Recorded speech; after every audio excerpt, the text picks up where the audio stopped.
Hi, I'm Vera VanGuard for First Glance Film Festival, and I'm here with writer, producer, and actress of The Last Butterflies.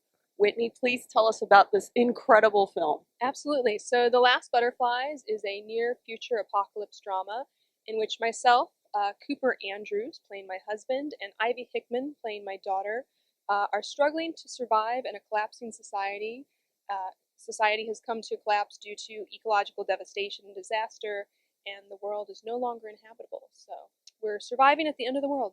As the writer, how did you come up with this concept? Well, so back in 2019, I was having really severe anxiety dreams, and it was causing me really bad insomnia. And the movie is directly from those dreams, almost shot for shot, excluding, I did a little bit of research that you'll see in the very intro of the movie in the form of news clips.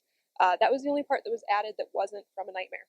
That's incredible. And we were talking earlier, and you were telling me about actual butterflies.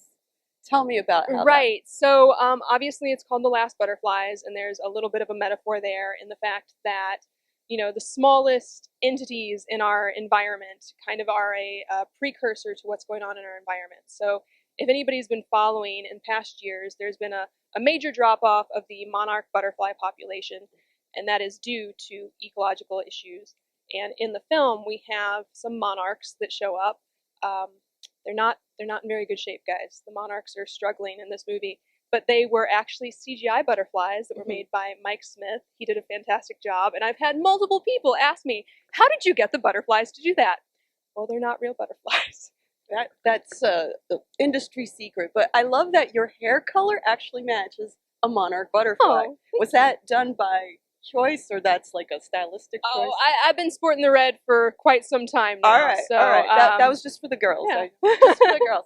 Okay, and now as the actress, how did you know from the beginning that you were going to be lead role in this? Yes. So when I was writing it, I didn't know that it was actually going to be a movie, was the thing. Hmm. When I initially wrote it, it was kind of just a therapy, was to get it out of my system so I would stop having nightmares about this. And I wrote the script in about one night.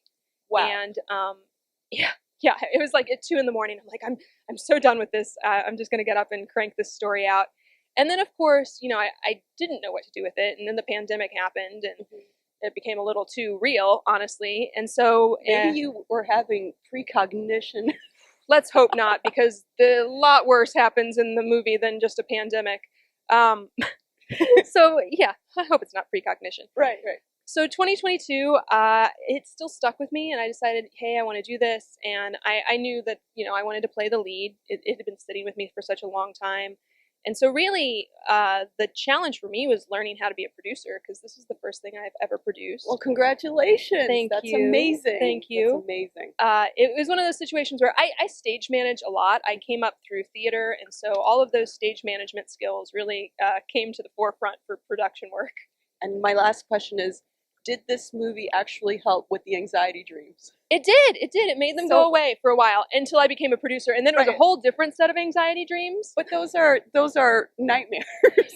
Yeah, Not anxiety, it's nightmare dreams. right. So anxiety about the end of the world, anxiety about making a movie. Different levels, but But look at where it came. Congratulations on getting to the First Glance Film Festival. Thank you. Very, very, very high hopes for your movie to go on and be absolutely fabulous. Thank you. Many more. I'm so happy to be here. Thanks for Yes, including me, and I think this is going to be a great festival.